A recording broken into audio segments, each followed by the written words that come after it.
Mr. Speaker. Mr. Speaker, coupled with what my colleagues have just said, There's nothing new. I am asking the question, AD the question. With this relevant session we have got, I want attention of my colleague honorable members for us to look at clause 1454 of election offences and petitions, which I happen to be a victim in 2012. And there is always a saying that whatever this poor boy and orphan child kind of went through, more other people will go through it. I was a victim in 2012, and later so many others suffered from it. That is why I'm asking attention of my colleague honorable members for them to listen this question. I'm asking the AG. Now we are talking about. He has presented to us 6 months to the day somebody seek to be elected to parliament. My question there is, of course it is very, very straightforward. All of us know that election date has been announced. And when they want to knock out people, they now move from election date to nomination date. And up to now, no nomination date have been announced. Before we are going to debate or we are moving from this point, I want to know from the AG, if the day you seek to be elected to parliament is the date of election or date of nomination. So many people have suffered from it. When they want to knock you out, they say date of nomination.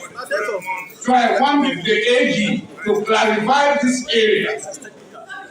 It's a technical area. They always knock out people on that. That it is not date of election. But date of election has been announced. And up to now, date of nomination is yet to be announced.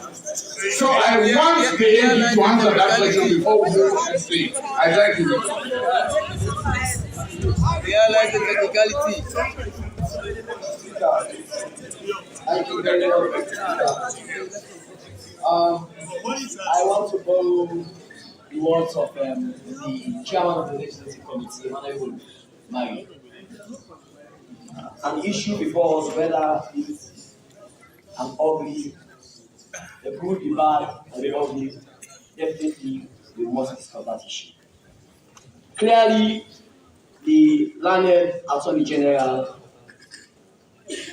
has stated that the intention behind this amendment is to ensure and enhance political inclusiveness. And so on that note, Mr. Speaker, we are yet to hear from the learned Attorney General about the bad and the ugly of this amendment. So I want to implore or urge the learned Attorney General in support of Honorable Hakim and his team that at least the AG goes beyond just telling us about inclusiveness, to go beyond in convincing us what are the other ramifications of this intended reduction of the period of time. That's one. And then secondly, upon resolving that question that I'm asking, the concern raised by Honorable Afiju, there has been series of issues surrounding the computation of the period of the 1 year. He has been a victim of that. Other members of parliament have also been a victim of that. So it is but fitting and proper that as at this time we have the golden opportunity to nip the board, to nip it at the board. So I want to urge this house again that in as much as we are seeking to ensure inclusiveness, let us be mindful of the concern raised by Honorable Afiju. Thank you very much, Mr. Speaker. Mr. Speaker.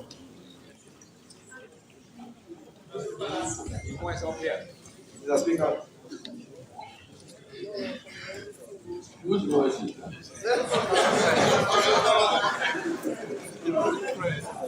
Mr. Speaker, the voice of Masopala. Well, I'm going to give you the floor, but I just want to admonish members that the AD should be seen as a mere messenger who is on the fire. And what we're doing is about to shoot the messenger, the poor messenger, who is bearing the message. And the message is proving to be rather unpalatable. Very unpalatable. But you have to go. Mr. Speaker, just a short one. We for the very first time in this bill will be having a fixed date. And I think what we've struggled with over the years concerning the issue the honorable of gender race is very important. And that is where I want us to take a step further from where we are. It should be the date of election, because the voting day is what we consider most times announced by the president, and it's upon that date that determines when people actually leave their offices and resign to compete in elections, but not the day of nomination. And if you take the date of nomination, maybe that will be 2 months ahead of actually the day of voting. So if somebody resigns, say now we have June, and most people left their offices in May, and nomination will be in April, then that person is not qualified. So I want us to tie this down to the date of voting. So we have a situation of saving most of our colleagues who have resigned. Already people have resigned, but if you look at the day of nomination, it will be the date of then it's problematic altogether. Let's take the date announced. The date announced for the election should be the cut-off point. Something else, we are leaving.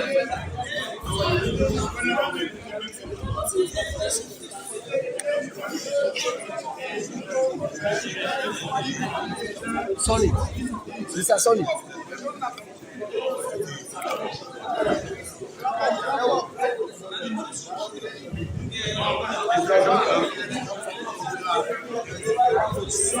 I give the floor to the honorable chief.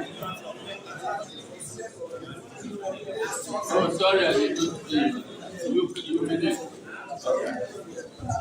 Honorable Honorable Chief, we have the floor.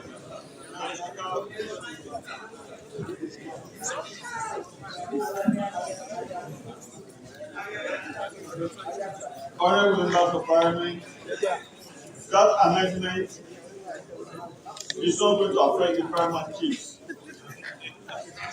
But for the General Duke of Sierra Leone, it is very premature for you to be here this afternoon.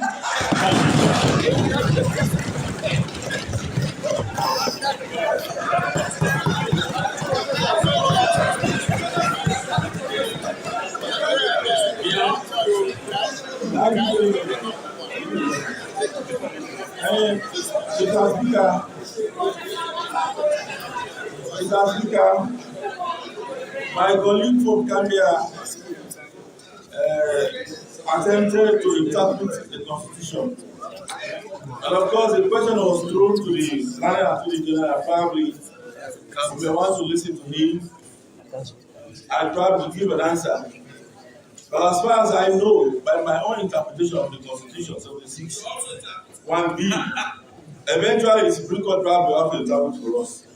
But you can only be a candidate in elections after nominations. Because election itself is a process. If you do not go through a nomination process, how can you be a candidate? So for him to say you can tie it down, it's not for this house to say, because the position is there already. But we may want to hear from that.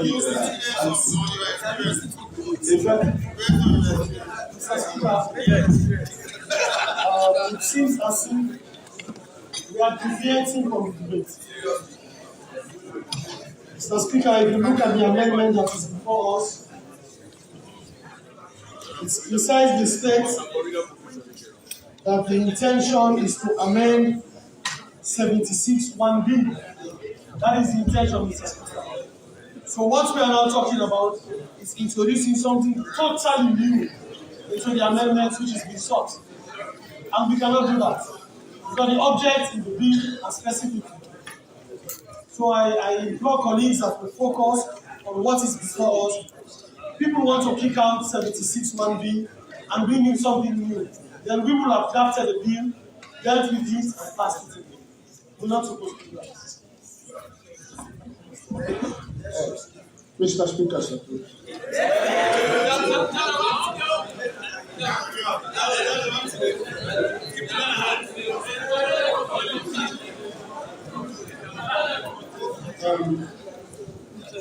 Mr. Speaker, this question goes directly to the Attorney General. I'm yet to be convinced what is the rationality behind changing this constitution, because I'm yet to understand what are the differences between advantaging somebody from 6 months to 12 months and disadvantaging somebody from 12 months to 6 months. Because the reason I'm saying this, sir, the Attorney General could not come up with a clear definition or to make us members of Parliament to understand clearly as to why he preferred to do these changes. Because 6 months to 12 months is embedded in the Constitution. That is clearly stated. But until and unless he explained to us as to the reasonable reason why we must shift from 12 to 6, I will implore this House that we maintain 12. Thank you.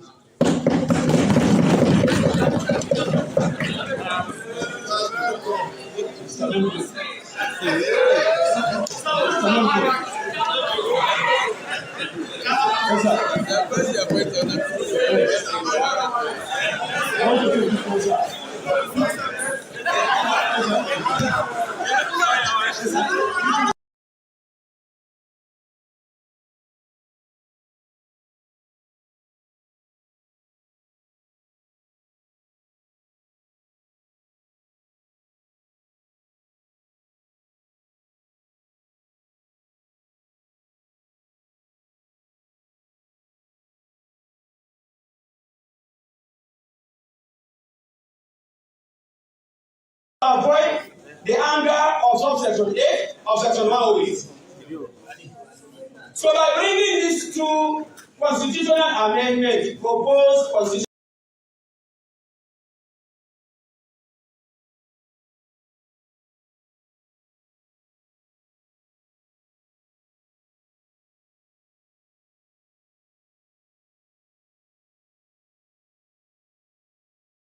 I give the floor to the honorable member from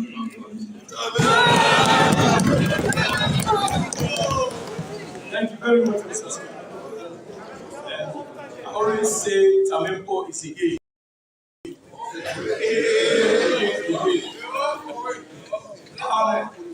As I was saying,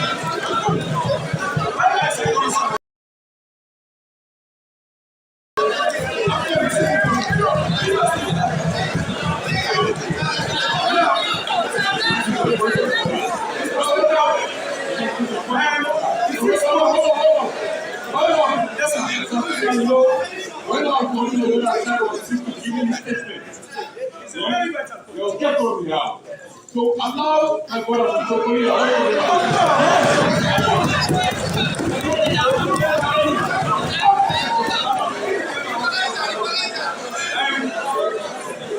why I say there is no law for this nation.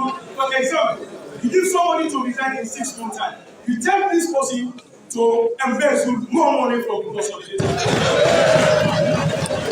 Because if you already do that, I will resign in 6 months.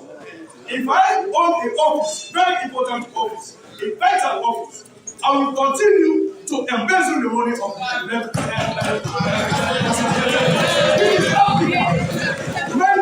This is Africa, not international war like Europe or America. They do their job according to the people of that nation. They do it perfect. But in Africa, when you give somebody 6 months to resign, they will take all the money in that office.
Okay, let's listen to the voice of a lady.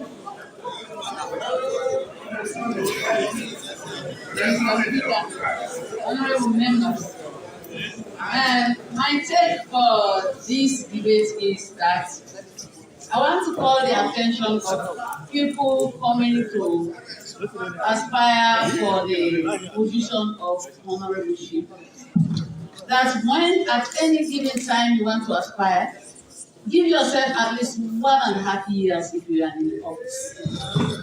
I've been a victim because when I was working for both government hospitals, because I have that determination and I want to make sure that I keep all my records straight, I resigned for 1 year, 6 months before the election. So with that, I was able to go through without no hindrance. But at this point in time, when you reduce that time to 6 months, it means a lot. And there will be a lot of feelings for other people who have been victims. And that, as my colleague is saying, that will give me more and more time or way of going into some other areas to embezzle money. So at the end of the day, I will be able to empower myself to get a position. So to me, I think this time around, I'm supporting that we stand by the 1 year. If not, we shall even take it to 1 year, 6 months after. So thank you.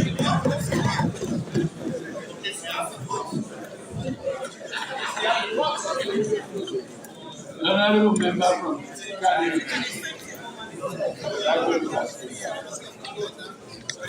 I must admire the Attorney General, for being the person to pilot this bill to Parliament. So exercise of empathy. But I also heard this justification that it will broaden the field so that more people can participate. I think that's good. We want more and more people to participate in the parliament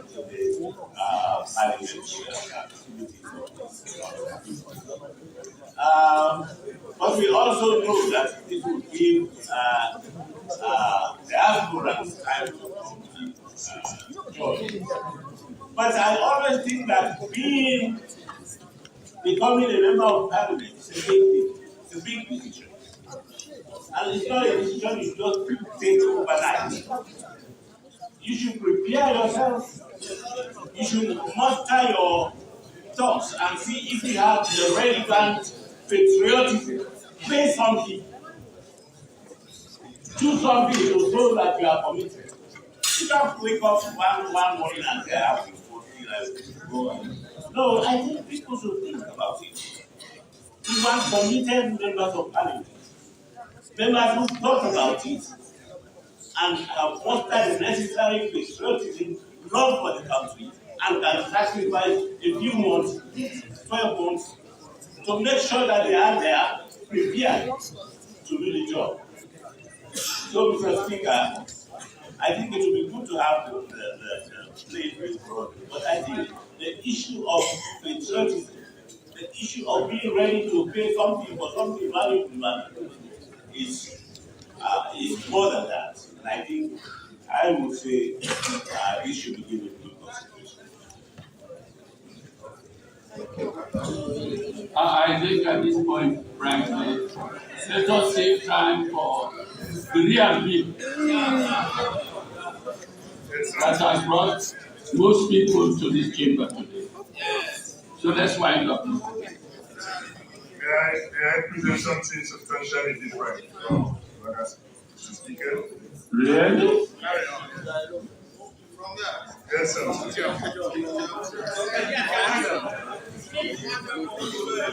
Something substantially different.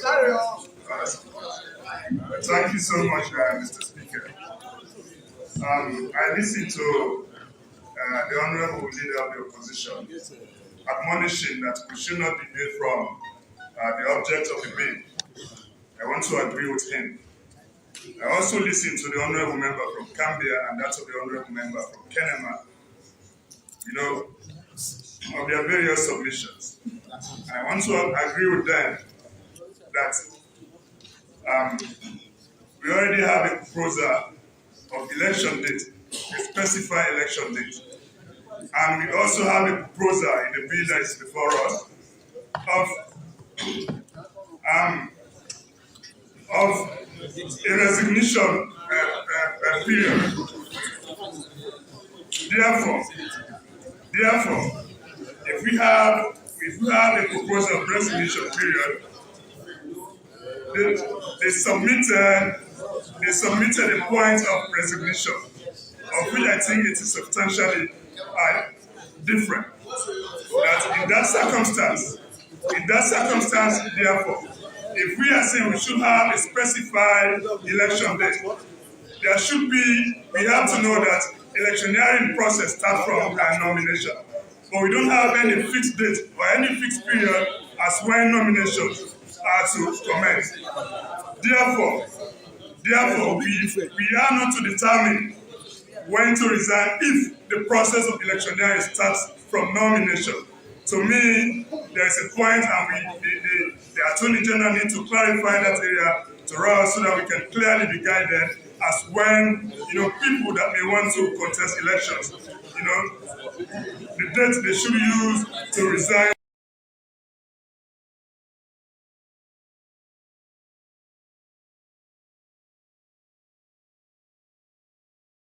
So that they can be within the 6-month resignation period as provided for by law.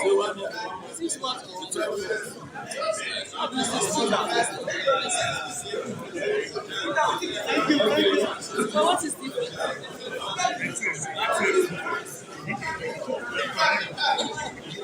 Leader of the opposition, let's wind up the debate. Mr. Speaker, I take the floor for leaders in the House.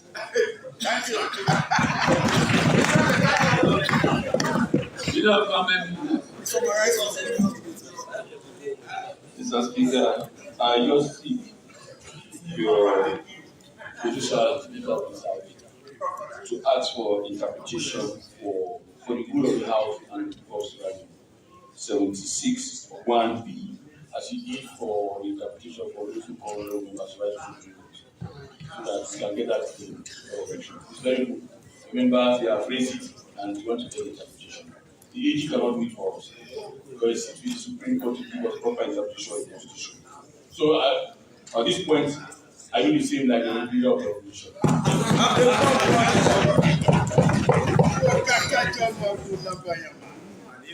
The learned Attorney General. By the way, let me assure you, you have the sympathy of Mr. Speaker.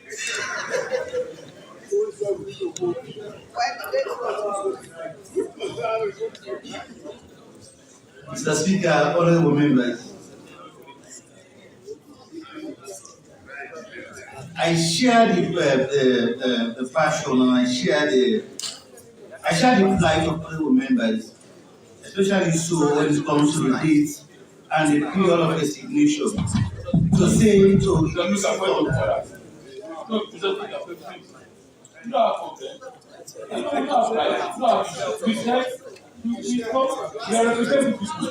we want to be sincere and how do we represent people. Some people have resigned. Some, yes, they are resigned already. Some are yet waiting for 6 months to resign. If I call the words of Tablet, if it's true, to do some thing like that because of coming for. But Mr. Speaker, I think we are not in any mood to find out food of us. We are realistic people. We are parents. We are not in any pride. We don't want to face the reality of the day. I mean, you cannot change the rules at the middle of the day. You cannot. We have yet the election date.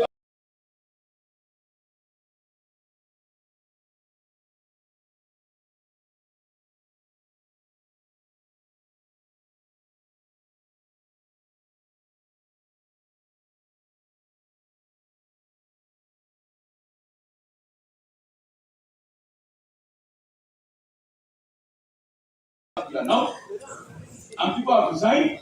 You want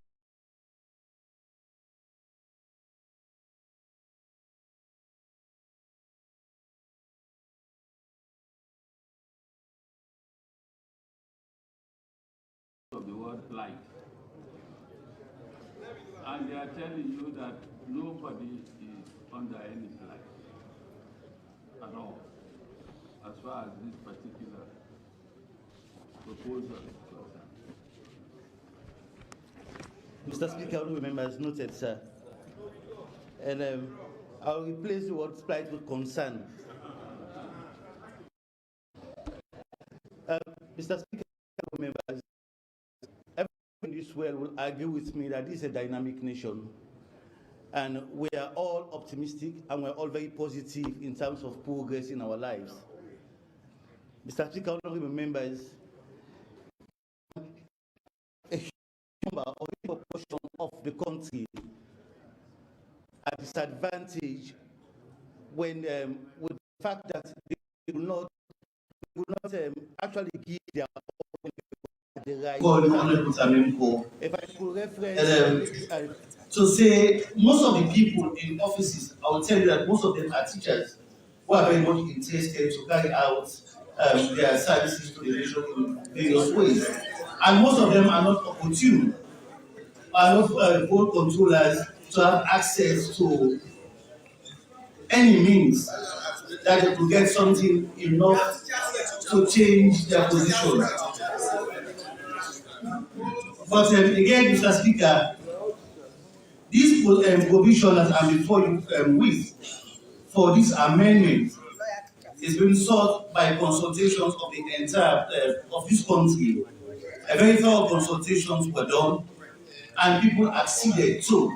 Stakeholders were consulted, election observers were consulted, and it is a consensus.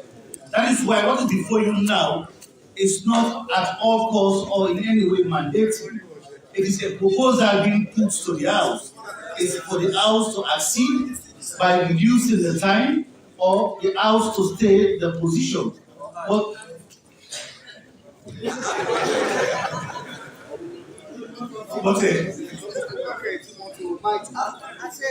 thankfully, there is no instrument for bill before the House to add to the time. But Mr. Speaker, the purpose why this bill is before you is to just to create to cater for more participation and let anybody don't feel disadvantaged. I understand that the provision, the current position now is 12 months. And yes, for some it's fine. I also pity those who have already resigned their position just to aspire for to become honorable members to serve their nation. But be that as it's been, Mr. Speaker, the proposal in the form of bill is before the House, and it is our position that we will take a priority before you and see what you can do at the end of the day. For what it is worth, whatever comes out of it, Mr. Speaker, our intention is to reduce the time from 12 months to 6 months. And I hope and pray that members of honorable members will accede to that and we think going forward. Thank you, Mr. Speaker.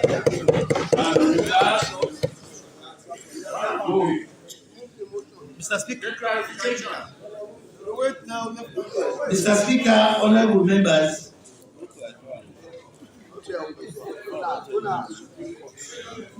I move that the bill entitled the Constitution of Sierra Leone Amendment Act 2022 to amend subsection paragraph B of subsection 1 of section 76 of the Constitution of Sierra Leone 1996, 1991, Act number 6 of 1991, be moved and be read the second time.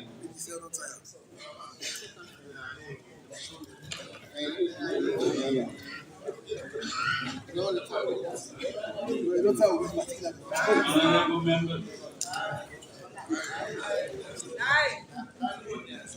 the question is that the Constitution of Sierra Leone, that the bill entitled the Constitution of Sierra Leone, Amendment Act 2022, being an act to amend subsection 1 of section 76 of the Constitution of Sierra Leone 1991, be read the second time. Again, like the previous amendment that was made, I would like to have a count done of the number of members in the chamber. Previously, we had 135. Just spend a minute or two, please, clerks. Do a quick count. Let me get the number.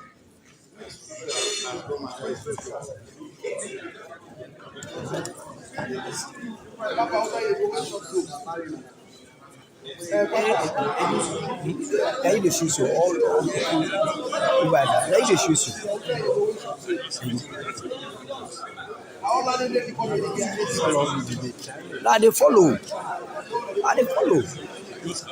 Now, looking up. I don't know. The man in this force, where they scatter and this one. Accept wrong.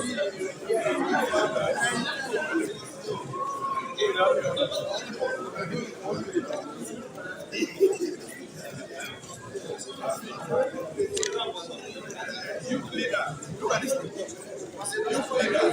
And then see them go up past the other place. Kanja, other place, go past no Kanja.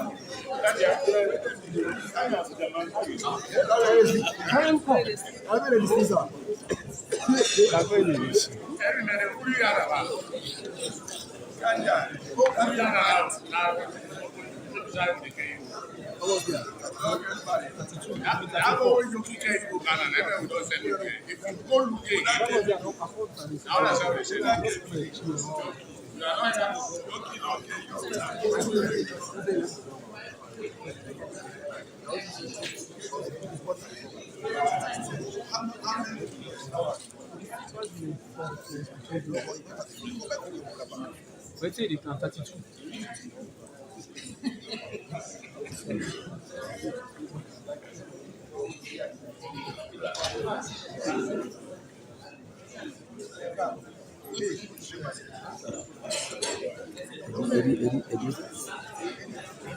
Eddie.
Just left 1 minute.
Before I put the question to the vote, again, as we did for the previous amendment, I should let you know that we have in the chamber 133 members. And we're going to adopt the same procedure for the vote on the second reading.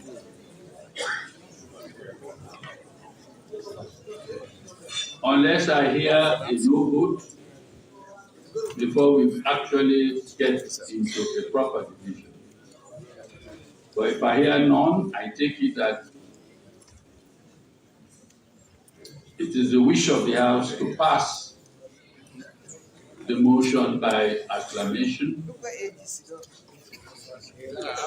carrying the entire membership present. So those in favor of the motion say aye. Those against say nay.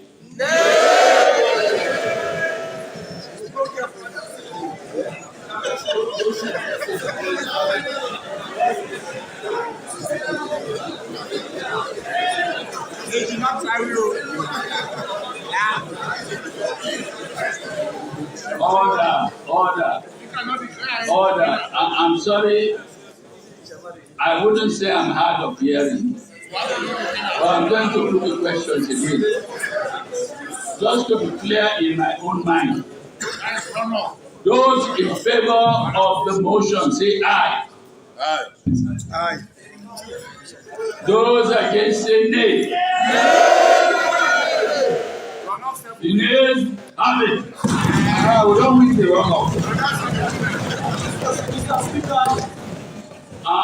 Mr. Speaker, I had eyes. Two of them. I don't know where the voices came from, but I had eyes. We have to confirm because We are on tape, we are on record. And I had eyes. I don't know where the sound came from. Two people. The need for contact. Mr. Speaker, as leader of government business, it's a concession we have from what I've observed that members who want the amendment. So I concede to that leader of government business, and I like the 82 members are against the amendment. So to remain as it is in the constitution. So this is a democratic house. I respect the view of members. It's dead already. So it's dead already. Thank you. Mr.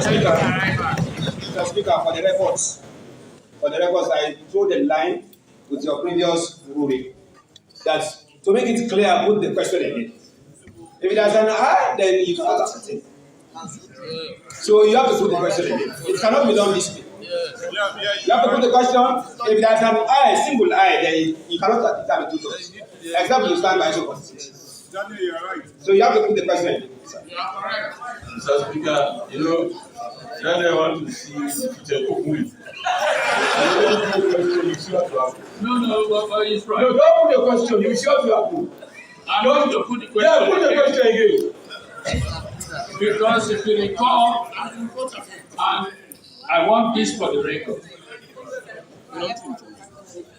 there was no name in the previous vote. So if I get a name or a yea, then I'm afraid the unanimity that was registered for the first amendment cannot be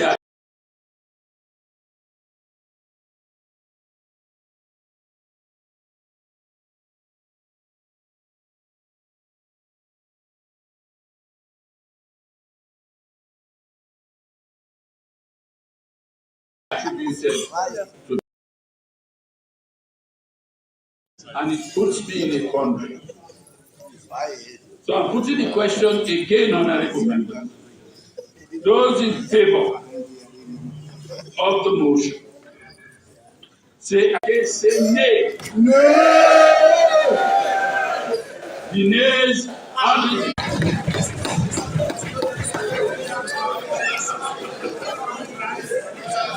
And the nays in this particular case is 133. And no ayes. Shall we please proceed? See, the Public Elections Act. No.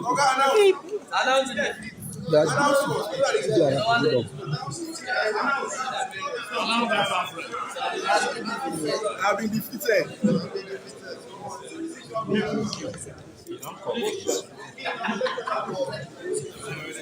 Have not been carried.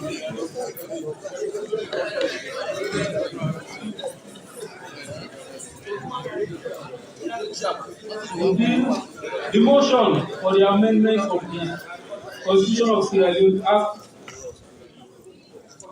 2022 has been lost. Has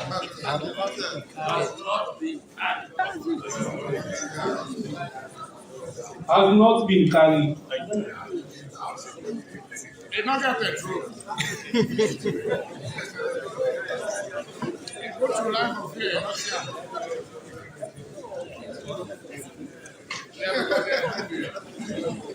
See, the Public Elections Act 2022. Second reading, committee stage and third reading.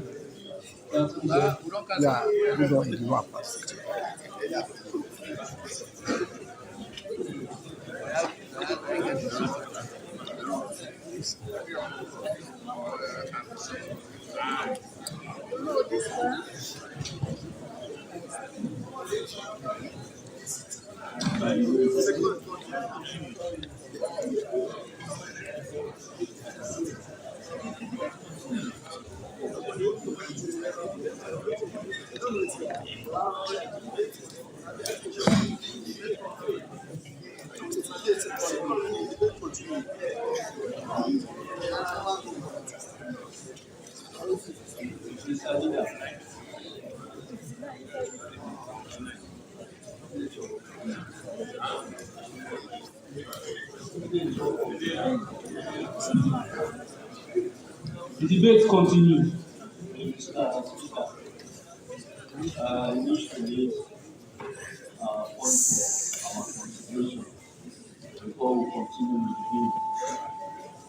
Mr. Speaker, this morning we likely pass the post amendment to the Constitution. That amendment is meant to be part of the bill we want to consider now. It's part of section 2A and B. But when does this bill that we have just passed become law? According to the Constitution, after, that is under 160, after it can receive the assent of the president. And we all know that we have made an amendment to this bill that may not be what the president wants. And the president in such cases have the right not to give his assent. So would we be wasting the time of Parliament to go and consider the amendment you have made as part of the bill, and then later on it doesn't have the assent of the president? Or would it be wiser for us to receive first the assent of the president, then it is law and can be part of the bill? This is for our consideration, Mr. Speaker. And I think it is a very prudent policy. What if we go and put it as part of the bill and the president will get? That is my question. For consideration. Can I hear the government, the leader of government? Mr. Speaker, honorable members, this document is our document of Parliament. The executive have done their it has been presented to us. The areas that have been extracted will be amended when we get to the committee stage. And if the president feels strongly of the decisions taken by this Parliament and refuses to sign, he will send the document to us explaining why he has refused to sign. And again, this Parliament have the authority to come here again and decide to pass it with 2/3 majority, and the Speaker will sign and gazette. So, Mr. Speaker, honorable members, as a Parliament, we should continue with the documents presented before us. We debate the areas that have been expunged, the areas that have been done through the constitutional amendment will be expunged in the process. But I crave on the indulgence of the honorable member that we start the process and we will do the necessary amendment as committee stage. Thank you very much. So, Speaker, honorable members, just an addendum that the constitutional instruments that were amended and also the bill, both of them be presented to the president. So that we're not wasting time we have. So there are objections, we send it back to us. So we're not going to present. Even if you want to present, we force the constitutional instrument, but I don't want to present it for the president. But he has his own agenda. But for Parliament, you can present both documents together. That's what we are doing. If the one, the constitutional instrument is amended and the document prepared, we can send that on to the president before we end the public elections. That is the promise I will make to you. But both of them, the worst, will be presented together to the president. Thank you.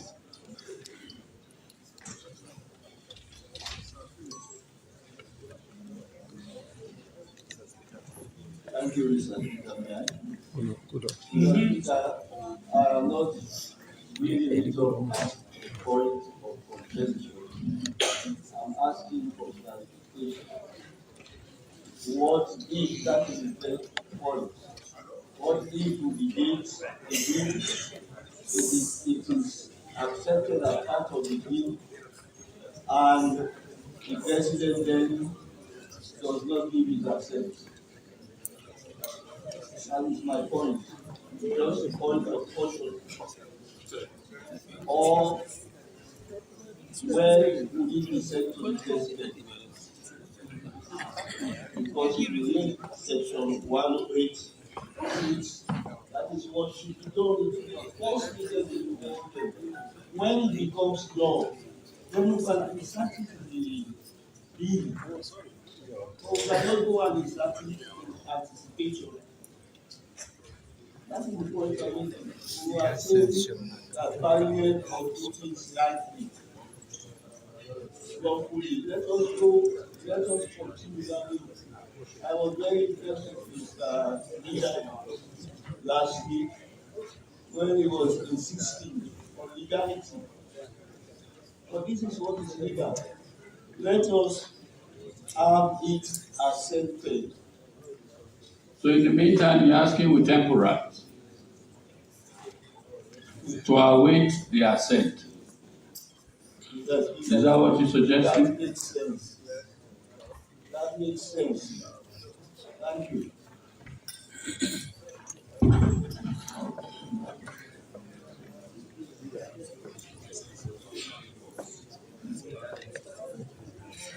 Mr. Speaker, honorable on the other side is just making the caution.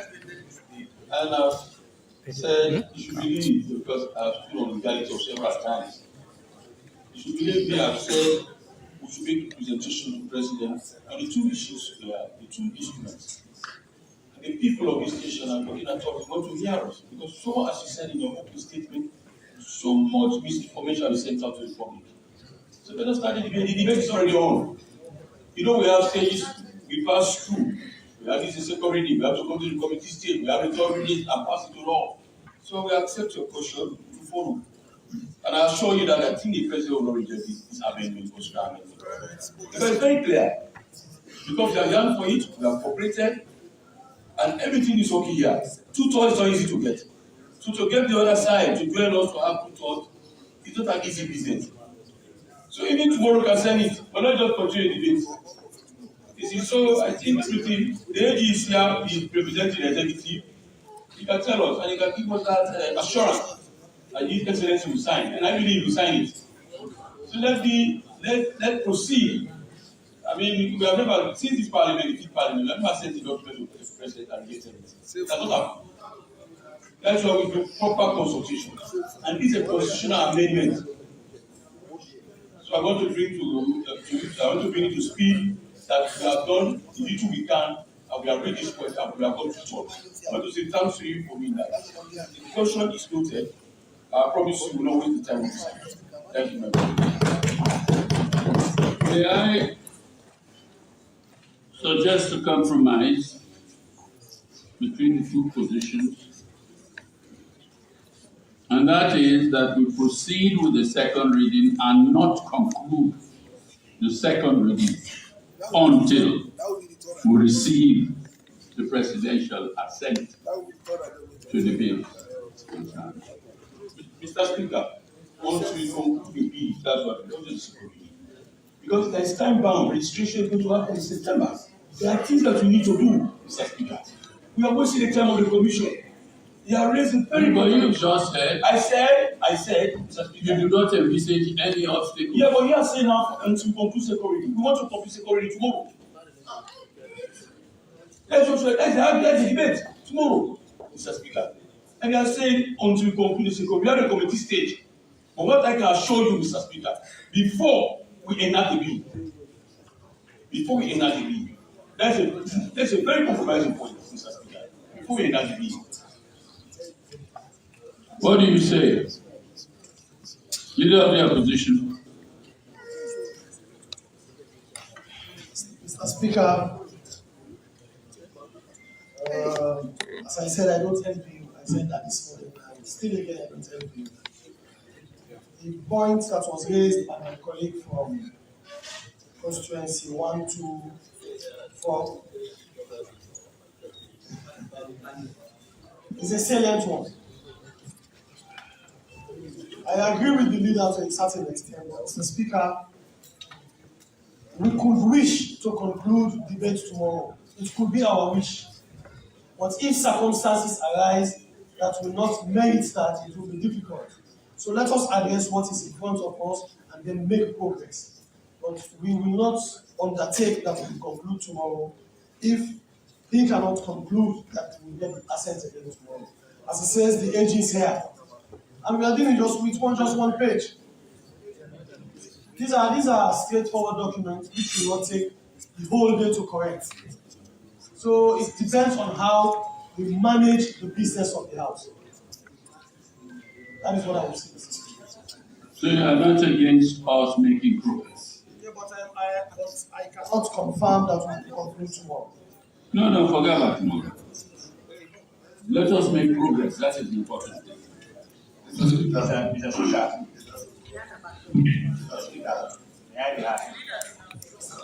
Speaker, Oh, sorry. Mr. Speaker, the law is the law. There is no way to circumvent the law. When we make laws in this house, it is the president have an authority to either sign or not sign with an explanatory note to this parliament. The constitutional amendments that have been enacted by us, honorable members, will not be part of this bill. And the second reason we are going to expunge them, because they were not properly done in 2012, for instance, in the 2012 bill. That is why we have now done it properly. So we are expunging them in this bill. And these laws now are not going to be part of this bill. So they cannot be used as a yardstick for the completion of the bill or the entire bill. So, Mr. Speaker, honorable members, let us assume the president refuses to sign. And as a parliament, if we strongly believe that the explanation that the president will be given is not accepted by us, the bill can be pioneered and 2/3 can pass it into law. The speaker can sign. On behalf of this parliament, if we strongly believe that. So, Mr. Speaker, honorable members, we should continue with what we have at hand. On procedures, we have brought the constitutional instrument, we have done the bill, we have done it as a law. We should just continue rather than saying now we wait again for the presidential aspect. We have done ours as a parliament, it is left to the president. Thank you. Mr. Speaker, I raise a point of order to read the provision in the Constitution to support this argument. Section 106 of the Constitution, subsection 7. Mr. Speaker, let me read. Where a bill has been passed by Parliament, but the President refuses to sign it, the President shall, within 14 days of the presentation of the bill for his signature, cause the unsigned bills to be returned to Parliament, giving reasons for his refusal. 8. Where a bill is returned to Parliament pursuant to subsection 7, and that bill is thereafter passed by the vote of not less than 2/3 of the members of Parliament, it shall immediately become law, and the Speaker shall thereupon cause it to be published in the Gazette. So, Mr. Speaker, what is more of higher authority than the Constitution? Even the President is under the Constitution. So we have agreed here that we are passing 2/3 for the constitutional instrument. What precludes us not to pass it again when the President please to sign? And we see the releasing people to all, it's not valid. We have the laws here. We can be needful. We are independent bodies. 3 arms of government. We are 1 arm of government. We are mixture here. And I said mixture of picture, all this mixture. Mixture. SFPP, NDC, C4C, the paramount team. There, outside wine. Mr. Speaker, please let us see. I'll show you my condition on the other side. No, let me come. I'll show you my condition on the other side. The people of this nation, they are waiting for people not to hear us conclude the debate. So, Mr. Speaker, if you have this provision, we can always see the time of the house. We have our responsibility to carry. We have our responsibility. So please let us continue, Mr. Speaker. It's between your own wish if we can conclude today, tomorrow. Because here you are the presiding officer. We cannot argue with that. Your rule is final. SO 42. 94, you can regulate us the way you like it. Suspend any order if you may so wish. But we are not proceeding the proceedings of the day. Thank you.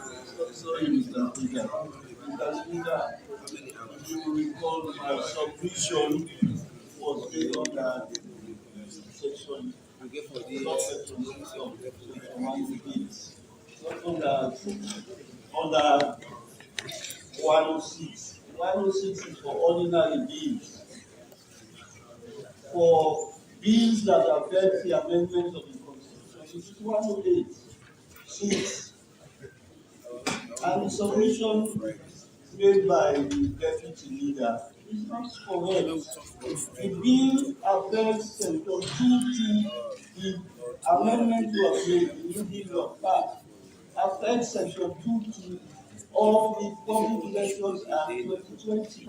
How can you say it does not affect that bill? This is what it should come into section 2, subsection.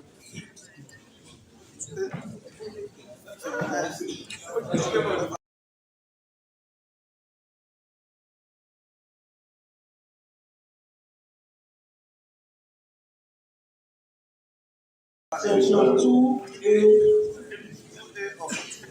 2A and B. This is what we want to insert into section 2A and B. How can the deputy leader of government say we are not the bill you have passed does not affect the public election?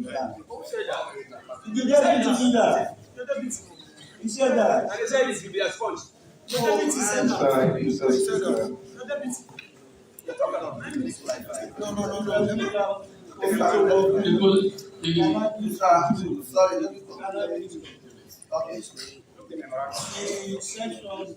is voted. Strongly support my view. My own submission. How long are we going to take for the president to reject? Going to give his assent? The question is simple. Give him assurance tomorrow. Let us come tomorrow. The bill will have been signed and we continue.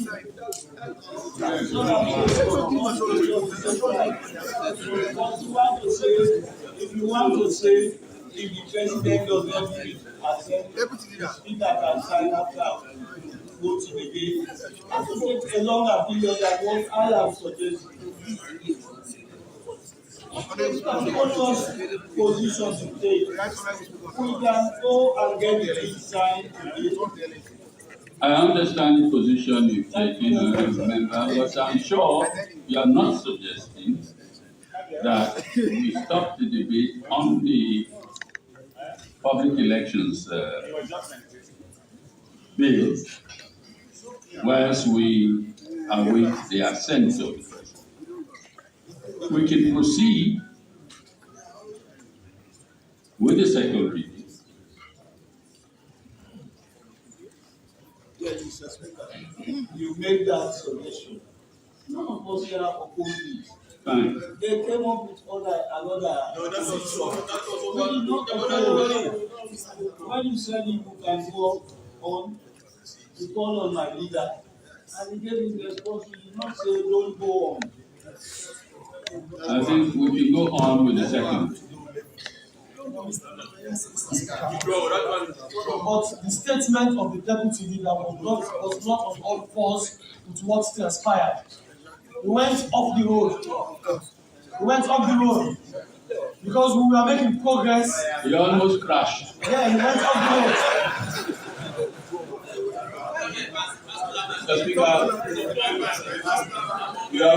that one we have fixed it up. I think it was up it was definitely wrong. What lapses anyway? Yeah. So let us proceed with the second. The debate on the second.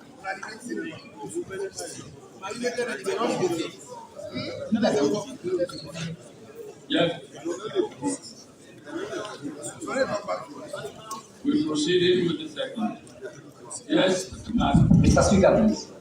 Mr. Speaker, from my understanding, you suggested a compromised position that we continue with the second reading and then not conclude until after the president has assented to it. So that, on that understanding, very correct.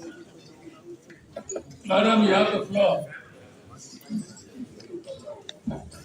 Thank you very much. Mr. Speaker, sorry, madam.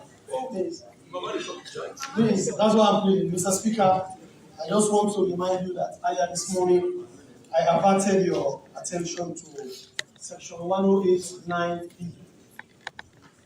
I just wanted to remind you that I mentioned it this morning and hope that during the course of the debate, you take up this action.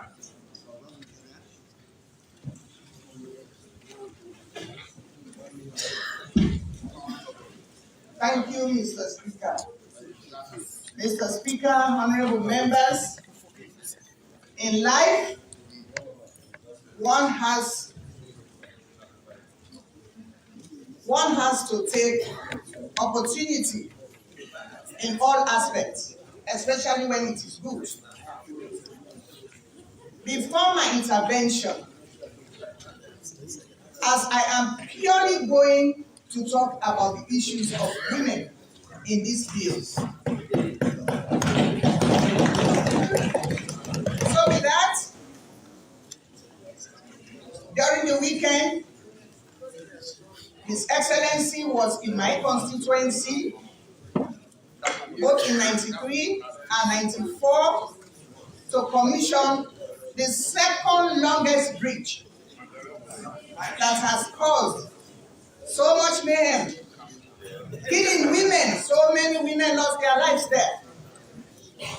So if I'm here to talk about issues of women, we should also remember the dead, if we really want to be fair. So I want to say thank you to His Excellency and the EU for saving the lives of the people in the Mwamba district, and the connectivity and the inclusion, because our government believes in inclusion. The connectivity connected the north and the south. So with that, I want to say thank you, thanks to His Excellency and our donor partner, the EU, who have done that great deal for us. Mr. Speaker, honorable members, listen to me, because you have wives, you have sisters, you have girlfriends, you have aunties, and you have daughters.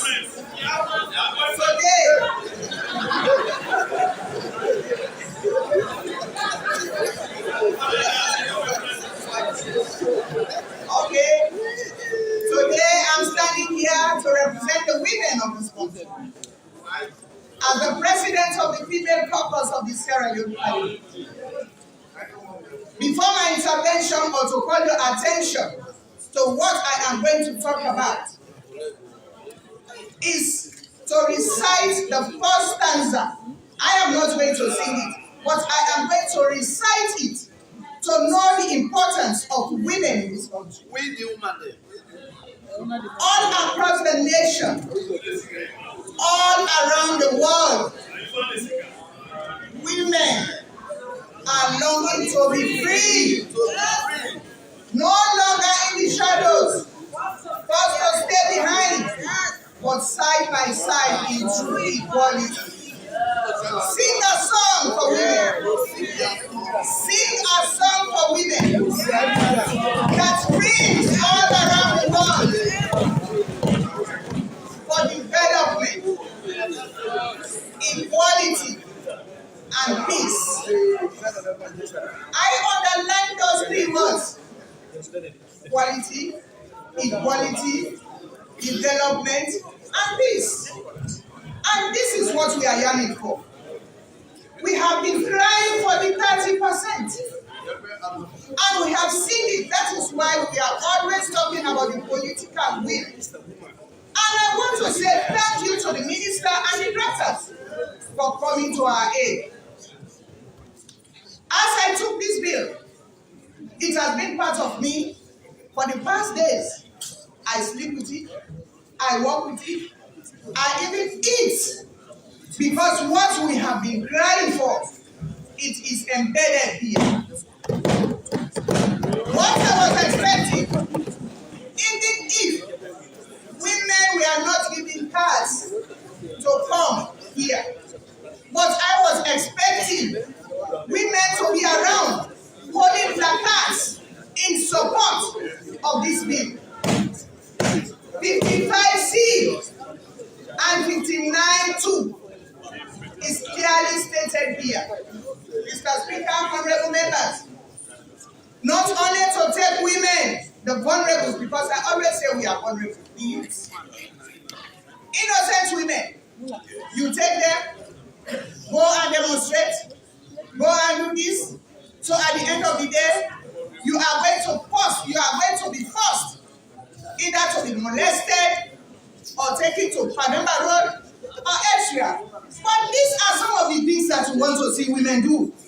Is to demonstrate. You have to go. We want women of substance who want to really show the love of women in this country. To lead other women. To show the solidarity of this bill. Mr. Speaker, honorable members, 55C that states, I will start with the reserve seat. Although some people might want to frown at it, but it is very good for us. For the fact that they have thought of it, that we want reserve seats for women, 30%. I think we should say bravo. And I was expecting women to have been jam-packed in the gallery. But where are you? Where are the women? Where are the organizations? That we pay lip service? Was that what we are talking about? Each time we go to some meetings, they call us for lunch, breakfast. Let us stop. In as much as we are waiting for our Dewey bill, but this one is bingo for us. This one should have been bingo for us because if we have seen what is in the bill. So why can't we say that? Mr. Speaker, honorable members, I remember sometimes when the Free Gender Act came here during Pakaba's tenure, we nearly slept here to talk about women, but we are the women. And also sometimes in August 2021, specifically the 10th to the 12th in Brookfields, where in the EU and the UNDP sponsored us to go and talk about women's issues. This 30% that we are crying for. And now it is in our doorstep. And now they have given us the leeway. Do you want the men to laugh at us that we are not serious? That we pay lip service? Are you not women? What are you waiting for? Women, are we ready? Women, where are you? 50-50, where are you? Campaign for good governance, where are you? Women's forum, where are you? I nearly want to shed tears because it is stressful. That is why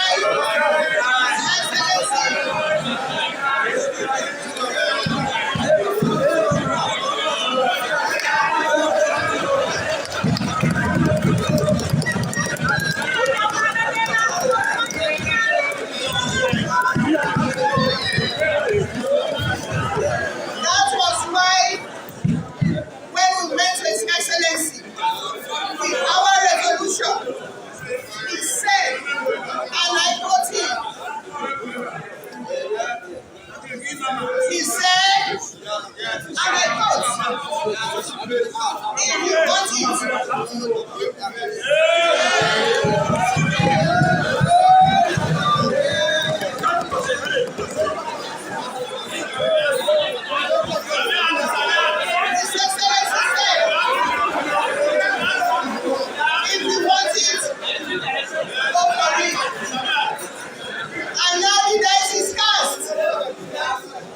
choice this is now to us. When the speaker was presenting his speech, he said about the importance, he mentioned about the importance of this bill, about women's empowerment. My heart beats. And it's only few of us who clapped. Where are you? Where are we in this? Are we together? I thought we said what we promised. Let me get the belt out of the bag. I thought what we promised was that we don't have political party. Our party is woman party. Mr. Speaker, honorable members, talking about reserve seats. When I came in 2005, there were reserve seats in all the districts. So it's left to us to accommodate, to appreciate this bill. Then at the end of the day, if we go to BPRC or we go to our political parties, thank God our leader and chairman is here. You are hearing it. And when we go there, we cross, we definitely the eyes and cross the teeth for women. But let's stop to pay lip service. 50-50. That is why I always say, they will say, come and train me. People will train you. I always tell them, I say, I'm overqualified, don't train me. We want your support. We want your move. We want you to show the solidarity. And there are women again, they have another forum, they said, solidarity for women. Where is the solidarity? Where is the solidarity? His Excellency told us, he said, I have the political view. I will support you in all fronts. He said, but the problem is you women. Now you have clearly stated it. I was expecting the gallery to have been packed full. Having placards in support of 55C and 59-2. Mr. Speaker, honorable members, let me just read 59-2. It says, for every 3 candidates nominated under subsection 1 of them shall be female. What else do we want? What do we want? Already, the result sheet is there. We will talk to our various political parties, and again they have stated that each two, where there are 2 men, we have a woman. My plea was, the next stage should be at least 2 men, 2 female, and a man. That is what we are pleading for. But when we reach at that bridge, we will cross. But what I'm saying here, let us first of all accept and appreciate the minister of the Anthony Memorand and the captain for many that they have rights, for realizing that they have rights. And let me tell you, behind any successful government, there are women. Where are the women? We are here. We are here. And behind any successful man, there is a strong woman. And my speaker here can attest, and the other leaders, they can attest, that if you have a strong woman, believe me, you are home and dry. Mr. Speaker, honorable members, we talked about this bill again. It talks about education. Education. And we are saying women. They will say, where are the women? You are not educated. Hey, English is not my mother tongue. But I can stand here and talk. You will take the nonsense and make the sense of it. This is what we want to see in this country. Not that we are forcing you, we are pleading. We are asking you to see and reason. Because we should be in it together. And let me tell you again, women are the best security citizens. We have never had a war lady. But all over the world, we are hearing about warlords everywhere. Where have we got war lady? So this has shown clearly that we women can make it. We women can make it. Give us this chance. Give us the same seats. Give us the seats that they have allocated. Because at the end of the day, if they come, we need more than 30%. My ladies here, my my beautiful ladies here, let us put political parties aside. Let us be with one voice. Let us call the people, because after this, we have to Point of order. Mr. Speaker, point of order. Mr. Speaker, can I get your attention, please? Mr. Speaker, please. The chamber is very noisy and we have important issue. Our president for the female caucus is making a position on the issue contained in the PDB for section 50, clause 55 and clause 59 too. We are busy consumers and she represents women, local and international. She deserves to listen to. Mr. Speaker, she deserves the spirit of the bill, the merit of the bill. Thank you, Mr. Speaker. We need your attention, sir. Thank you very much, my leader. I'm not only a president for the female caucus in Sierra Leone, I'm also a member of the ECOWAS Parliament, and I'm also a senior member of ECOWAS in ECOWAS, and also representing the West Region in human rights.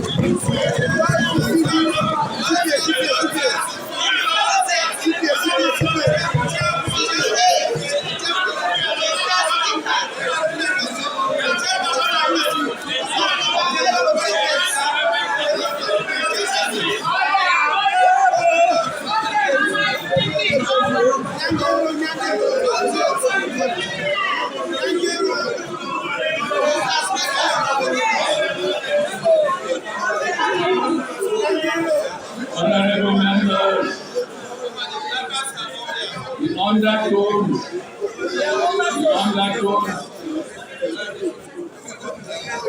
have become disruptive.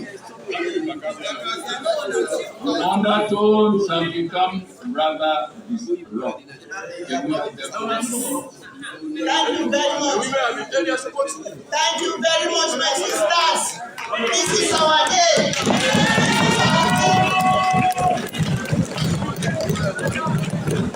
Now there is a light at the tunnel. Let us make use of it. Let us make use of this calling of the people. Let us come together. Let us galvanize support. Don't say because she's from in SFP party, APC party. As long as you are a woman, as long as you are a woman, you should be supportive. Let's not allow this bad. Sometimes I don't want to call them politicians or whatever, but let us work together. For God's sake, for God's sake in Sierra Leone, let us pass this and let us make sure we make use of it. 30%. Believe me, if this 52, 59, 2, if we go with that, at the end of the day, we will get more than 40%. And also, we will try to go to winnable seats so that we can get more seats. Mr. Speaker, honorable members, my concern to you, the aged and the drafters, I have a little concern. And I'm a little bit jittery because everywhere you state in the paragraph, you say female, but everywhere all along the sentences or whatever, you just him, his. When some people might want to say generic, but to make sure, no, we want to see her, because tomorrow, if there might want to be police case or whatever, they say you are her, you are not me. So please take note of that. Both him or her will make us very, very comfortable and not to become guilty. Because we want you to spell it. We are her, we are not him. So please, if anything is for the women, you should say her, him, stroke. That one cannot take you anywhere. Just say stroke, slash, and put him, slash, and her. Mr. Speaker, honorable member, there are so many good things in her. It is not controversial. It is helping us. Our own angle as women.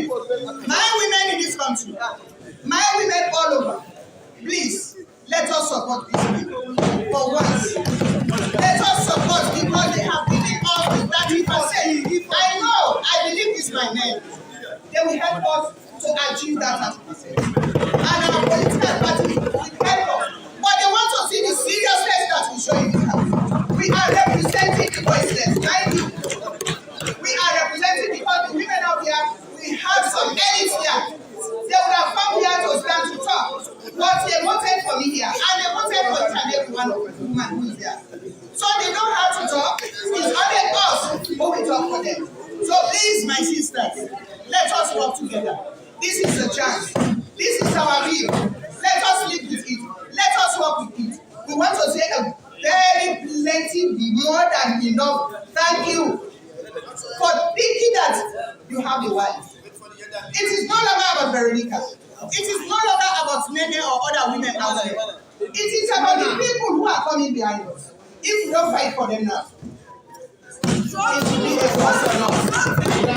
Because honorable members, please, I want to say and to call and to thank all my beautiful ladies there with the placards. And these placards will not only stay there because we are going to continue. We want to see you every day to show your placards, to show the solidarity, and bring t-shirts to support the 290 and the 290. It is very good for us. That is what we have. I want to thank you and ask you, my brothers, and to help us for once with this bill. And I know we have Tawana too, our big pushes, they are here, and we want to see more of you.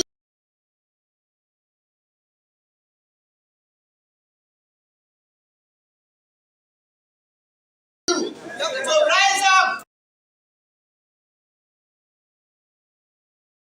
Let me recognize another member.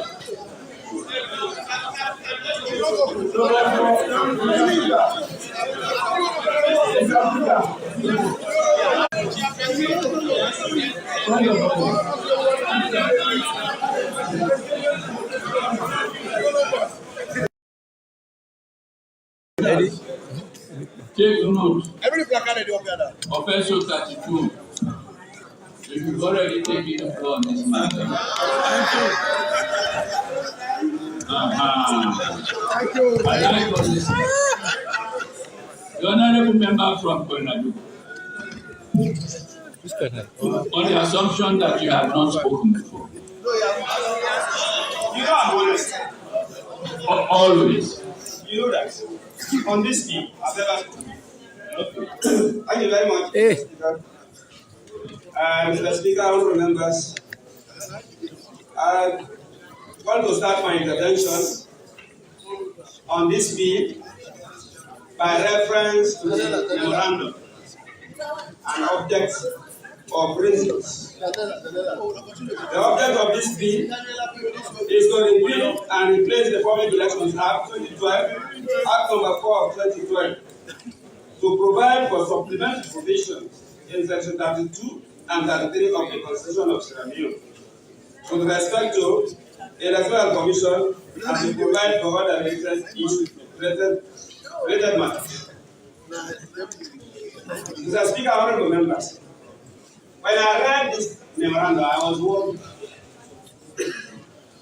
As I said earlier today, that according to this memorandum, the bill seeks to address constitutional amendments in only 2 provisions of the 1991 Constitution. Only 2. Subsection 2 and subsection 8 of section 32 and then section 33. And the reason why I'm worried is because the Attorney General ought to have advised himself